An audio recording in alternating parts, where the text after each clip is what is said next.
আসসালামু আলাইকুম, সাফিয়া তাকিম চ্যানেলে সবাইকে স্বাগতম। আমি এই পায়জামার মুহুরির ডিজাইনটি তৈরি করব। তার জন্য আমি এখানে এক টুকরো কাপড় নিয়েছি, আর এই কাপড়টার পাশে নিয়েছি আমি 3.5 ইঞ্চি পরিমাণ এবং লম্বায় নিয়েছি আমি 3.5 ইঞ্চি পরিমাণ। এখন আমি এটাকে প্রথমে একটি ভাঁজ দেব এবং তারপর আরও একটা ভাঁজ দিয়ে মাঝখানের চিহ্নটা আমি করে নেব। এখন আমি এই ভাঁজটাকে খুলে তারপর 2 ভাঁজে এই কাপড়টায় আমি কোনাচা এখানে একটা সেলাই করব। সেলাইটা হয়ে গেলে আমি এটাকে 3টি কোনা তৈরি করব। তো এটাকে মাঝখানে একটি কোনা তৈরি করব এবং সাইডে এবং উপরে এইভাবে আমি এই কোনা তৈরি করে নেব। এবং এই কোনার এক পাশে যে কোনো এক পাশে আমি 1 পাট 1/2 ইঞ্চি করে 2 সাইড থেকে ভাঁজ দেব এবং ডিজাইনটি তৈরি করে নেব। এখন আমি এই ডিজাইনটি যেন খুলে না যায় তার জন্য আমি এর নিচের অংশে সেলাই করে নেব। আর এভাবেই আমি বেশ অনেকগুলো কোনা তৈরি করে নেব।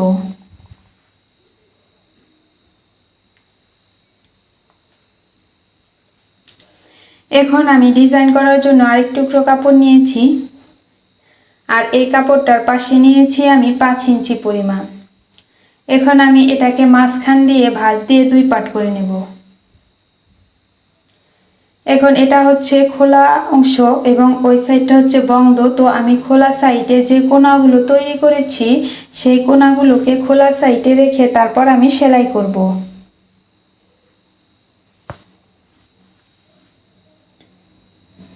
আর একটি কোণার সাথে আরেকটি কোণা মিল রেখে বা পাশাপাশি রেখে আমি সেলাই করব।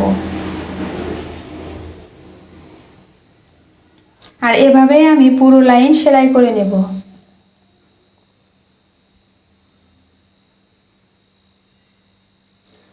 তো আমার সেলাই করা হয়ে গেছে, আমি এইভাবে ডিজাইনটি তৈরি করে নিয়েছি। এখন পায়জামার যে কাপড়টা আছে তো সেটাকে আমি সোজা দিকে রাখবো।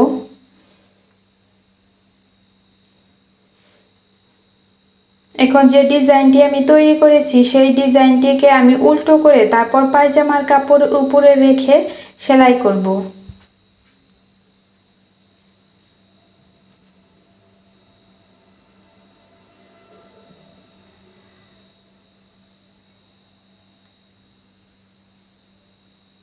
সেলাইটা হয়ে গেলে আমি এখানে কাপড়টাকে সরিয়ে নেব এবং কোনাগুলোকে নিচের দিকে দিয়ে নেব। তারপরে পায়জামার যে কাপড়টা আছে তো তার উপরে আমি এখানে একটি চাপ সেলাই দেব।